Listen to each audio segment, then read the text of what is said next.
Quand le message doit passer, bah, ça doit passer quand tu brasses et que c'est souvent les mêmes cartes, bah, c'est qu'il y a quelque part quelque chose à exprimer. En tout cas, ce que j'ai envie de te dire, c'est que je vais te parler de ta relation, je vais te parler de ce que tu vis ou peut-être de ce qui a été passé et que ton autre, la personne que tu as dans le cœur, malgré tout ce qui s'est passé, a aujourd'hui une profonde culpabilité. Une culpabilité parce qu'elle s'est coupée de son intuition, elle s'est coupée de ses ressentis, mais surtout de ça, elle n'a pas voulu écouter ce que son âme avait à lui dire. Alors tu l'adaptes à ta situation, bien entendu, et qu'il a toujours essayé, cette personne a toujours essayé d'être dans les compromis. J'essaye d'être dans les compromis parce que c'est comme ça qu'on m'a appris à aimer, puis c'est comme ça que j'ai appris à aimer. Et qu'on voit que cette culpabilité naissante, celle qui est là, qui prend de plus en plus de place dans sa vie, dans son quotidien, c'est parce qu'aujourd'hui, il est bien plus ouvert à ce qu'il ressent, bien plus ouvert comme nous quand on a quelque chose qui résonne en nous, comme toi, il y a des choses. Parfois, ce que je vais t'exprimer va vibrer en toi, parfois pas. C'est être aligné justement avec l'instant présent. Et dans ce que la personne de ton cœur vit, c'est j'ai peut-être laissé passer l'occasion, j'ai peut-être trop attendu, j'ai peut-être été un peu trop distant, un peu trop froid, un peu trop dans le silence. Et sa culpabilité prend de plus en plus de place et fait naître des regrets. Cette nostalgie de peut-être pas avoir été au bout de tout ça. Mais tout ça est quand même nécessaire.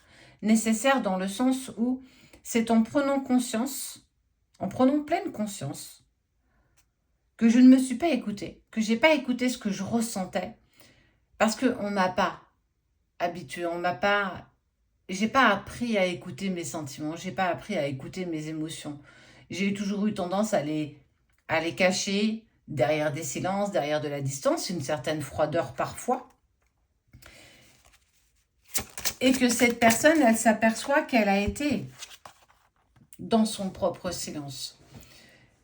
Et toi, tu te retrouves face à ça, un petit peu spectatrice de tout ça, sans avoir d'explication sur la situation, d'explication sur cette terminaison.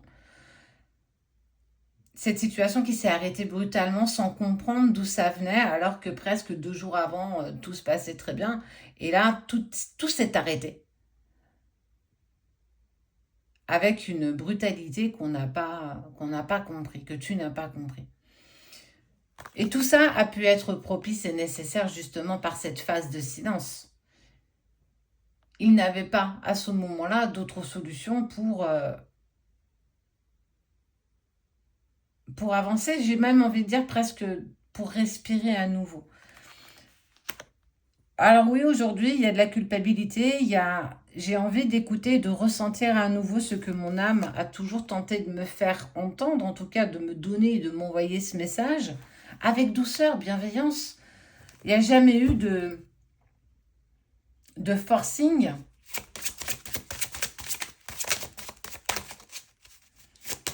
Est-ce que ça peut faire changer des choses?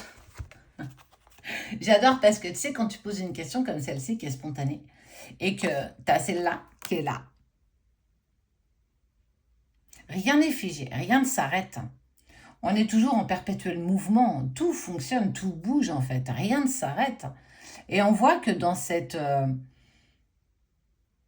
prise de conscience de « je me suis pas assez écoutée », je me suis peut-être même coupée de la personne qui peut-être avant toi ne m'avait jamais apporté autant d'amour que tu l'avais donné. On est sur un retour à l'amour, sur l'acceptation de ce que je ressens, dans l'acceptation de ce que je vibre. Et tout est encore plus fort une fois qu'on est en accord avec ça. Tout est beaucoup plus harmonieux quand on est dans cet accord en douceur. Ce silence a été nécessaire pour prendre conscience de « j'ai plus de temps à perdre ». J'engage un retour vers l'amour, un retour vers notre amour.